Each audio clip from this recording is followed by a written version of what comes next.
Membangun kesatuan itu penting, saudara. Bagaimana caranya?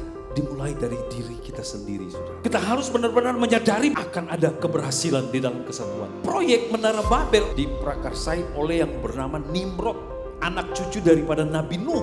Nimrod dia punya visi yang besar, membuat satu kota yang tidak terpisah-pisah untuk umat manusia dan menjulang tinggi sampai ke langit.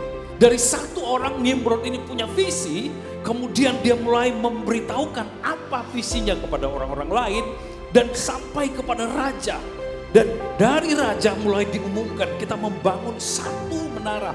Dan proyek besar itu bisa mulai dibangun, saudara, karena ada kesatuan. Dan Tuhan melihat itu dan Tuhan berkata, kalau mereka ini bangun punya kesatuan seperti ini, apa saja yang mereka bangun pasti berhasil karena ada kesatuan. Dimulai dari mana? Dari satu orang yang namanya Nimrod.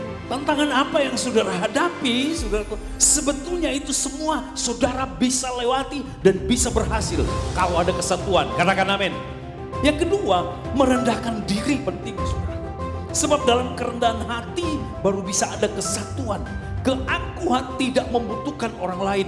Keangkuhan tidak menghargai orang lain. Tetapi kerendahan hati menghargai semua orang. Katakan amin. Sayangnya saudaraku, Menara Babel ini saudara dibangun atas kesombongan.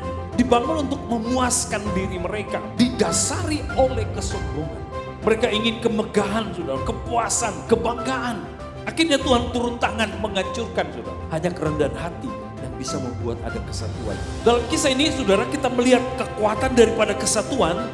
Di mana ada kesatuan, semua segala sesuatu bisa dibangun. Kalau mungkin ada rumah tangga saudara yang saudara lihat tidak ada harapan, mulailah bangun kesatuan, maka saudara bisa lewati tantangan yang berat. Tetapi di sini juga kita lihat bahwa perpecahan itu akan membuat kegagalan. Kehancuran banyak terjadi karena ada perpecahan di dalam. Kesatuan menghasilkan keberhasilan, tetapi perpecahan menggagalkannya. Nasihat dari Paulus. Pada waktu itu jemaat Korintus mulai berkembang, makin banyak jiwa-jiwa dimenangkan. Nah, pada waktu itu ada jemaat-jemaat yang fokusnya udah bukan kepada Yesus, tetapi fokus mereka mulai beralih kepada hamba-hamba Tuhan yang dipakai Tuhan itu. Paulus melihat ini satu kondisi yang tidak baik. Tahukah saudara, saya ingin mengajar kepada saudara, kita jangan sampai pada satu titik teralih perhatian kita mulai terfokus kepada hamba-hamba Tuhan, sekalipun mereka dipakai Tuhan, tetap fokus kita harus kepada Yesus. Katakan amin. Saudara, kita harus memusatkan pelayanan kita, pujian penyembahan kita kepada Yesus.